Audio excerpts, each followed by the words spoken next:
People don't drive you crazy if you don't give them the keys. People Don't Drive You Crazy If You Don't Give Them the Keys, by Mike Bechtle, is a practical guide on managing interpersonal relationships and maintaining one's peace of mind in the midst of challenging interactions. Here's a detailed yet concise summary of the key themes and concepts from the book. Understanding interpersonal dynamics. Bechtle starts with the foundational idea that while we cannot control the behavior of others, we can control our responses to them. He emphasizes the importance of personal responsibility in managing our emotions and reactions. The metaphor of giving away your keys symbolizes ceding control over your emotional well-being to others. The nature of crazy makers. The book delves into identifying crazy makers, or people who consistently disrupt your emotional balance. Bechtle categorizes them not to blame, but to understand that their behavior often stems from their own issues and unmet needs. By recognizing these traits, readers can develop empathy and detachment, self-awareness and emotional intelligence. Bechtle stresses the importance of self-awareness in handling difficult people effectively. He explains that understanding your triggers and emotional responses is crucial for maintaining control. Techniques such as pausing and reframing are suggested to manage immediate reactions and prevent escalation. Communication strategies. Effective communication is a major focus, with Bechtle providing strategies for assertive communication that respects both your own boundaries and those of others. Techniques include active listening, expressing needs clearly, and maintaining a calm demeanor in the face of provocation.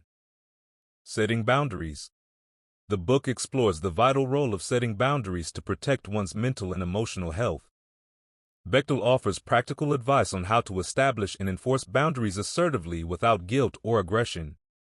He highlights the importance of consistency in maintaining these boundaries over time. Building healthy relationships.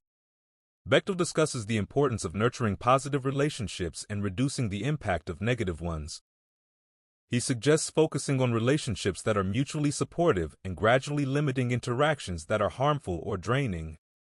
Mindset and attitude.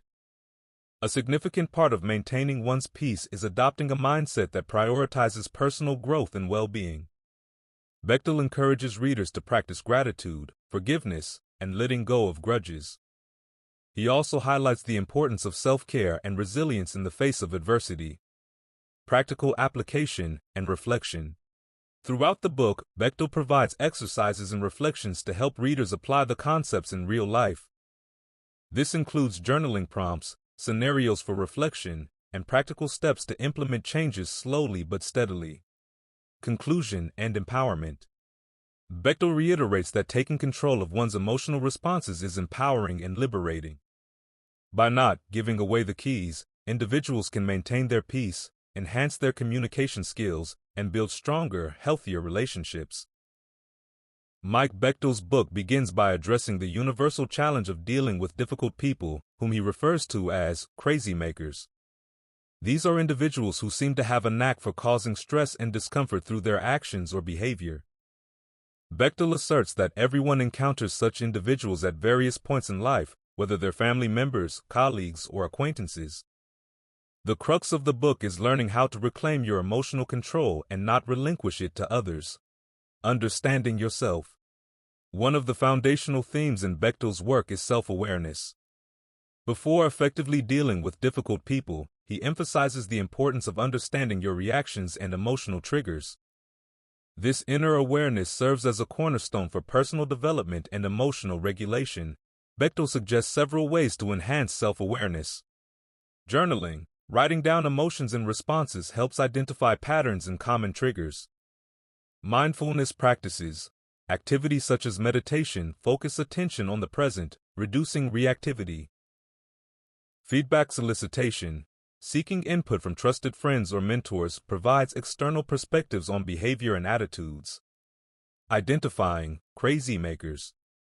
The concept of crazy makers is more about understanding behavior than labeling people.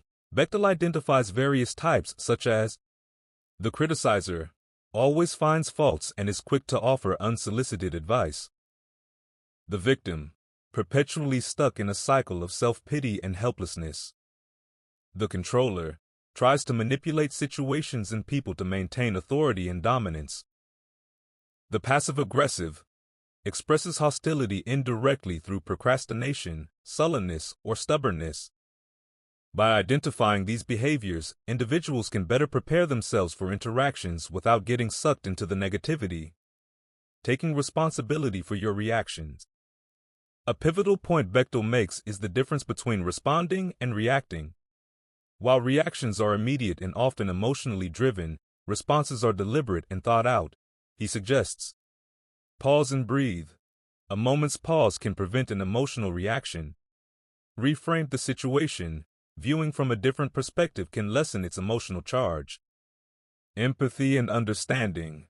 Putting yourself in the other person's shoes can diffuse anger and promote patience. Effective communication.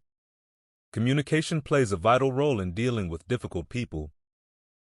Assertive communication techniques help articulate feelings and boundaries without aggression or submission. I statements. Using statements like, I feel, instead of, you make me feel, reduces blame. Active listening. Truly listening rather than planning a response fosters better understanding. Clarifying questions. Asking questions to clarify ensures understanding and reduces assumptions. Bechtle often emphasizes that effective communication is not about winning arguments but about mutual respect and understanding. Setting boundaries. Boundaries are essential for maintaining healthy relationships. Bechtle gives practical advice on boundary setting. Identify limits. Determine what behaviors are unacceptable and need limits. Communicate clearly. Set these boundaries explicitly and calmly. Enforce consistently. Maintain boundaries even when challenged, showing that they are non-negotiable. The key to setting boundaries is to ensure they are firm yet flexible enough to adapt to different scenarios without sacrificing principles.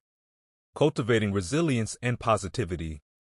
Maintaining inner peace amidst challenging interactions requires building resilience and adopting a positive mindset.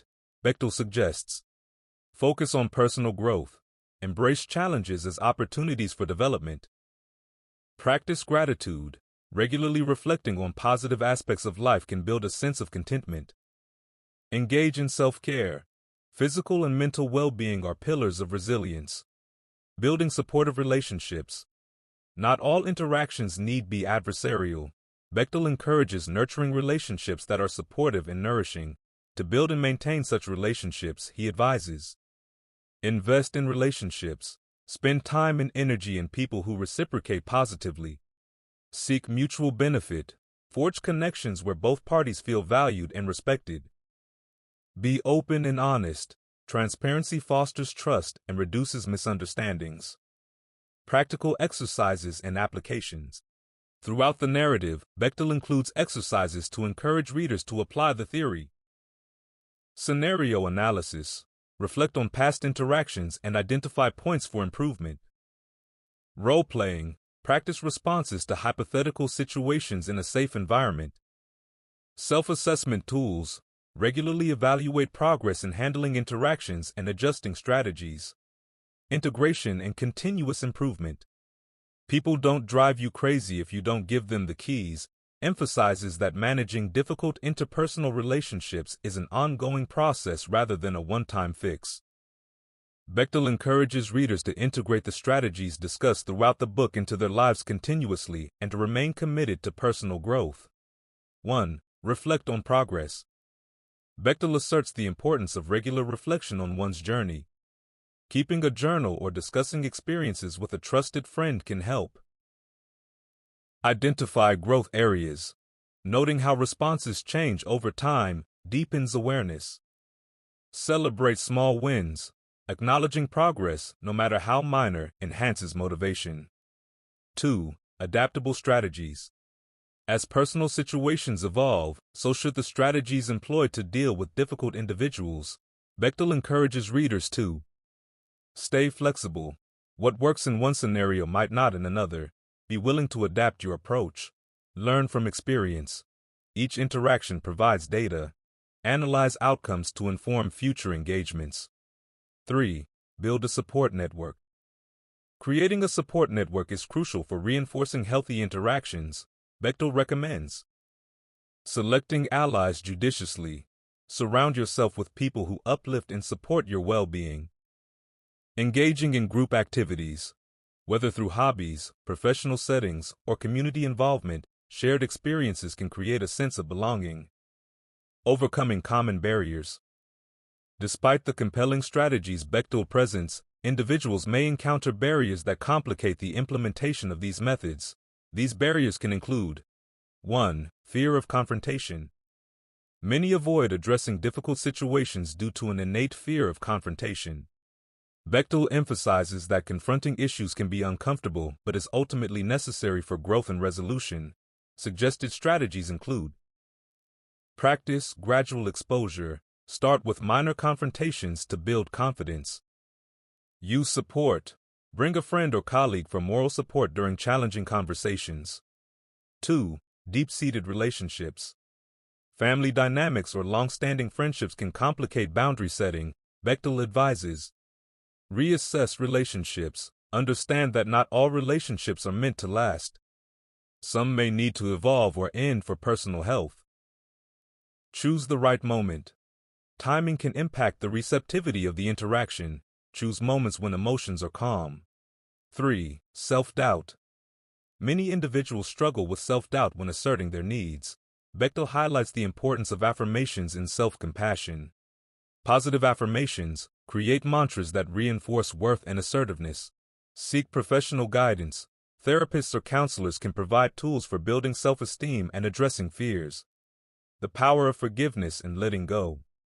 An important aspect of not giving others the keys to our emotional state involves forgiveness, not for them, but for ourselves. Bechtle encourages readers to forgive yourself. Recognize that holding on to resentment harms you more than the person you're upset with. Let go of past hurts. Holding on to grudges only serves to keep pain alive. Practice active letting go by reframing and moving forward. Practical scenarios and role plays. To help solidify these concepts, Bechtle includes hypothetical scenarios and prepares readers to engage with them through role-playing techniques. Example 1. The criticizer. In dealing with a criticizer, one might envision a colleague who frequently points out mistakes. An effective approach includes 1. Listening. Hear their feedback without immediate defense. 2. Acknowledge and redirect. I appreciate your input. Let's discuss how we might address this constructively. 3. Set boundaries. If criticism becomes too frequent or harsh, communicate preferences for the delivery of critiques. Example 2. The victim. Engaging with someone who consistently positions themselves as a victim can feel draining. Utilize strategies such as 1. Redirect conversations. Gently guide the discussion by asking them to focus on solutions. 2. Limit engagement. If the behavior doesn't change, create emotional distance while maintaining kindness. Final reflections on personal empowerment. Ultimately, Bechtle's message is one of empowerment. By taking control of our reactions and emotions, we not only improve our interactions with crazy makers, but we also enrich our lives. Embrace the journey. Managing difficult relationships is not just about avoiding conflict, it's about fostering resilience and personal growth. Commit to continued growth. The dynamics of human relationships are ever evolving, thus continual learning is essential. People don't drive you crazy if you don't give them the keys serves as an essential guide for anyone looking to navigate the complexities of interpersonal dynamics. Bechtle's insights, strategies, and practical exercises empower individuals to reclaim their emotional well-being and build healthier, more fulfilling relationships. Remember, while you cannot always control the actions of others, you can always control how you respond to them and maintain your emotional balance. A call to action. Bechtle's book is ultimately more than just a collection of strategies, it is a call to action. It encourages readers to take charge of their lives, to recognize their own power in shaping their relationships, and to take proactive steps toward healthier interactions. 1. Engage with the content. To fully benefit from the insights offered in the book, readers are encouraged to actively reflect. After reading each chapter, take time to consider how the concepts apply to personal experiences, what strategies resonate, what could be improved. Engage in discussions. Sharing insights with friends, family, or colleagues can deepen understanding and reinforce commitment to applying these strategies. Consider forming a small discussion group focused on personal development. 2. Implementing techniques. Take it one step at a time. Bechtle emphasizes that change doesn't happen overnight. To incorporate the book's teachings into daily life, set realistic goals. Choose 1 or 2 specific areas to focus on each week. Whether it is setting firm boundaries or practicing assertive communication, small steps lead to significant changes over time. Track progress. Maintain a journal to document experiences as you apply the strategies. This not only helps in recognizing improvements, but also serves as a motivational reminder of the journey. 3. Seek external support. Engagement with a coach, therapist, or mentor can further assist individuals in implementing changes. These professionals can provide tailored strategies, accountability, and insights based on personal experiences. Illustrative case studies. To further illustrate the book's teachings, consider some hypothetical case studies that embody the principles Bechtle discusses. Case Study 1. Office Dynamics. Scenario: Jane works in a competitive office environment with a colleague, Tom, who often undermines her efforts in meetings. Application. Self-reflection. Jane recognizes that she feels anxious whenever Tom speaks. She journals about her exact feelings and triggers.